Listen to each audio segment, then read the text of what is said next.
ये पेंटिंग 1640 में बनी थी, रेम्ब्रांड की सेल्फ पोर्ट्रेट, और आज हम इसे ही कॉपी करेंगे। कॉपी नहीं, सिर्फ कॉपी नहीं, बल्कि हम समझेंगे कि रेम्ब्रांड थॉट प्रोसेस क्या थी, ब्रश स्ट्रोक्स का क्या मकसद था, और उन्होंने अपने सेल्फ पोर्ट्रेट में किस तरह से लाइट एंड शैडोज को लेकर खेला है। ये एक मास्टर स्टडी होने वाला है, एंड आई गेस एक आर्टिस्ट के लिए यही सबसे इम्पोर्टेंट होता है किसी भी चीज को समझने में। तो हेलो आर्टिस्ट, दिस इज संचारी Sahu, an artist and a mentor. और आज का वीडियो थोड़ा सा अलग होने वाला है, क्योंकि आज हम कोई सिंपल सी ऑब्जेक्ट या फिर कोई सिंपल सी एक्सरसाइज के बारे में नहीं जानेंगे, बल्कि आज हम world class artist, master artist रेम्ब्रांड की सेल्फ पोर्ट्रेट को स्टडी करेंगे। आज हम सीधा जाएंगे रेम्ब्रांड के पास, 17th सेंचुरी के उन आर्टिस्ट के पास जिन्होंने लाइट एंड शैडो को बेसिकली रीइन्वेंट किया था। बस आप में और मुझ में फर्क इतना होगा कि मैंने इस मास्टर स्टडी को 35,000 रुपए खर्च करने के बाद करा है, और आपको ये मौका फ्री में मिल रहा है। फ्री में। तो आई होप आप सभी रेडी हो मेरे साथ इस मास्टर वर्क को स्टडी करने के लिए। अगर अभी तक आप लोगों ने पेन, पेंसिल या पेपर नहीं उठाया है तो जल्दी से उठा लीजिए, क्योंकि हो सकता है जो चीज आज आपके लिए फ्री हो वो कल आपके लिए फ्री ना हो, जो मौका आज आपको मिला हो वो कल ना मिले। बहुत ही सिंपल वे में हमसे आज स्टडी करने वाले हैं। पहले हम स्ट्रेट लाइंस में सारी चीजों को ड्रॉ करेंगे, देन थोड़ा थोड़ा कर्व्स ऐड करते हुए वैल्यूज को स्टडी करेंगे। और मीडियम की टेंशन बिल्कुल भी नहीं करना है। मैं आज इसको स्टडी ऑयल पेंटिंग में करूंगी, बट अगर आपके पास ऑयल पेंटिंग नहीं है तो डोंट वरी, आपके पास जो भी है, अगर एक 3 रुपए की पेंसिल भी है तो उसे उठाइए, एक जेरॉक्स पेपर भी होगा तो उसे उठाइए और करना शुरू कीजिए। क्योंकि आप सारी चीजों को जब करना शुरू करते हो तो प्रैक्टिकल वर्ल्ड में बहुत सारी ऐसी मुश्किलें आती है जो थ्योरेटिकल वर्ल्ड में नहीं आती, और उन मुश्किलों को फेस करना बहुत ज्यादा जरूरी है, उन मुश्किलों को समझने के लिए। तो आई होप आप सभी रेडी हो अपना पेन, पेंसिल, पेपर लेकर। तो और देर नहीं करेंगे, शुरू करते हैं आज का video without any further do. Let's begin.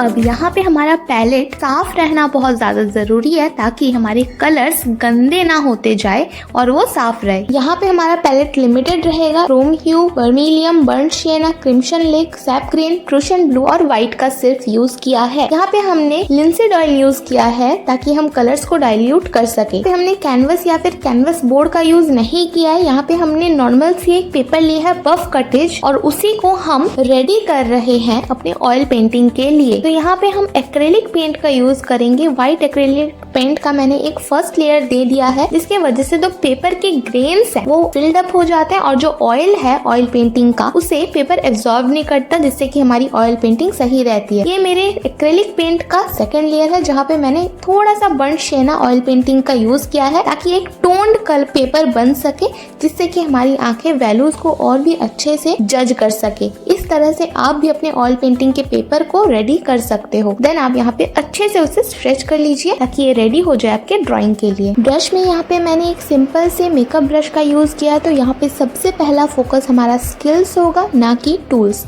तो यहाँ पे सबसे पहले मैंने सारी चीजों को स्ट्रेट लाइंस में कन्वर्ट किया है। उससे भी पहले हमने यहाँ पे मेजरमेंट किया कि कौन सी चीज कहाँ पे कितनी दूर तक आएगी।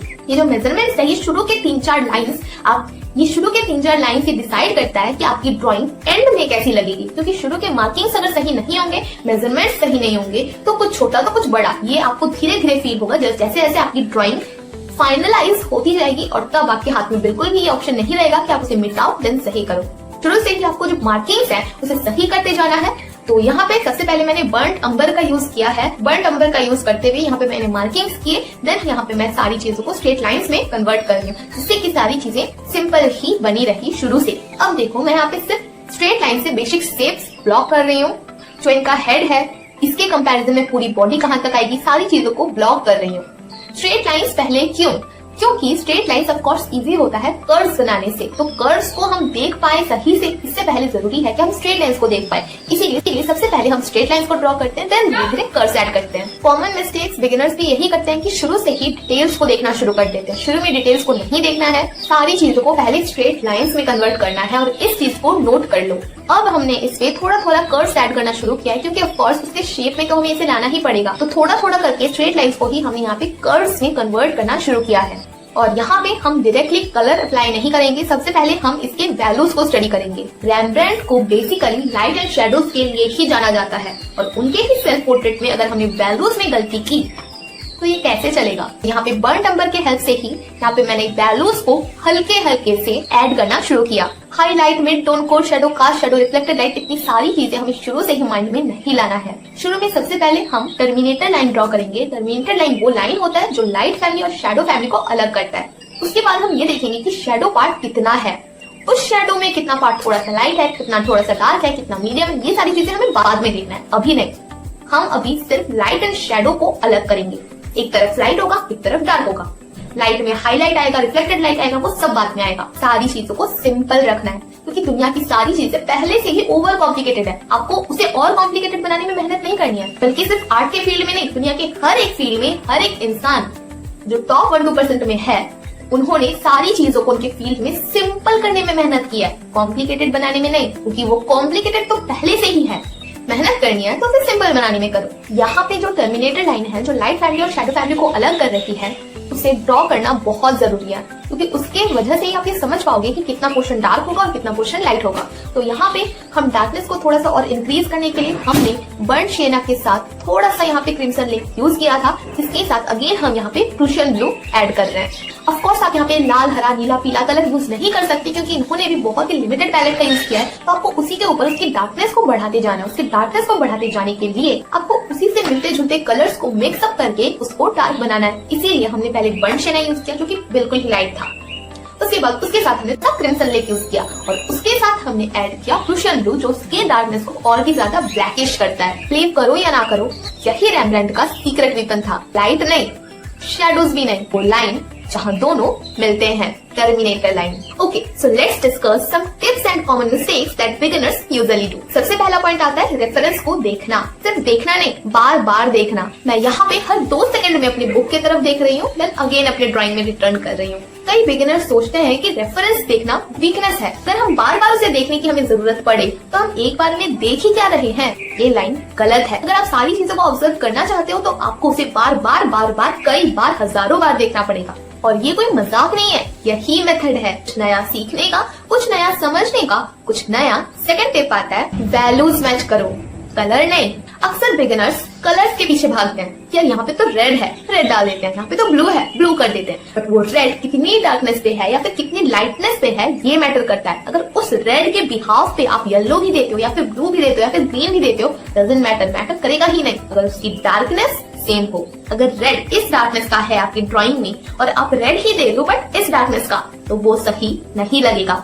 हालांकि अगर आपकी रेड इस डार्कनेस की है बट अगर आपने ब्लू अप्लाई किया बट इसी डार्कनेस का अप्लाई किया तो आपकी वो ड्राइंग बहुत ज्यादा बैलेंस्ड लगेगी। इवन उसमें कुछ अलग या फिर कुछ गंदा लगेगा ही नहीं, बिल्कुल नॉर्मल लगेगा। एक बार ट्राई जरूर करना। यहाँ पे भी रेम्ब्रांड की ड्राइंग का कलर मैच करना हमारा गोल नहीं है, उसकी डार्कनेस कितनी डार्क है, उसकी लाइटनेस कितनी लाइट है, ये समझना पॉइंट है। हमारा थर्ड और लास्ट टिप आता है टर्मिनेटर लाइन को पहले देखना। पेंटिंग शुरू करने से पहले अपने रेफरेंस इमेज में टर्मिनेटर लाइन को ढूंढो।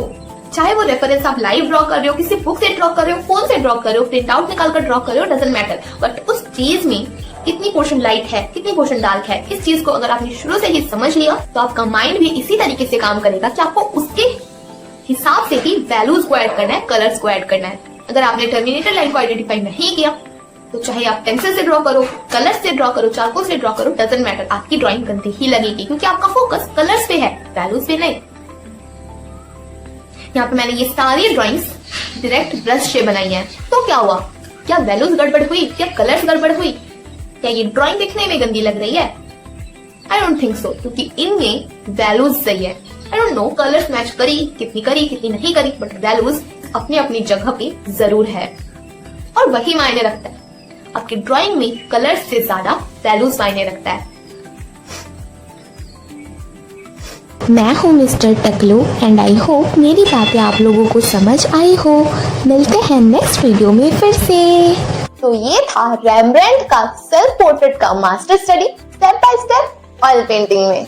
ये फिलहाल अभी कंप्लीट नहीं हुआ है, इसके नेक्स्ट वीडियो को जरूर चेकआउट कीजिएगा। इसके नेक्स्ट वीडियो में हम कंप्लीटली इसे कंप्लीट करेंगे। Of course to be very honest, ये मास्टर स्टडी परफेक्ट तो नहीं बनी, हमारा मकसद परफेक्ट बनाने का था ही कहाँ। अपनी पूरी लाइफ में कभी भी मास्टर स्टडी करो तो इस मकसद से करना कि आप सारी चीजों को ऑब्जर्व कर सको, एक आर्टिस्ट के जैसे, ना कि एक कॉपियर के जैसे सिर्फ कॉपी करते चले जाओ बिन समझे। रिमेम्बर, इतना सा करो बट समझ कर करो, इतना मत करो बिन समझे, क्योंकि वो एक पॉइंट के बाद पूरा यूजलेस है। अगर आपने हमारे साथ साथ ड्रॉ किया है तो आप अपने वर्क को हमारे फेसबुक कम्युनिटी पे भी शेयर कर सकते हो, और अगर आप अपने सोशल मीडिया पे अपने वर्क को शेयर करते हो तो इस हैशटैग का यूज जरूर करना, देखकर बहुत खुशी होगी। तो अगर ये वीडियो हेल्पफुल लगी हो तो जुड़े रहना लाइफ इन लाइन्स के साथ और सीखते रहिए अपने लाइन्स में लाइफ कैसे ऐड करते हैं। तो मिलते हैं किसी और वीडियो में किसी और नए टॉपिक के साथ, तब तक ब्रीथ आर्ट, बिकम आर्ट।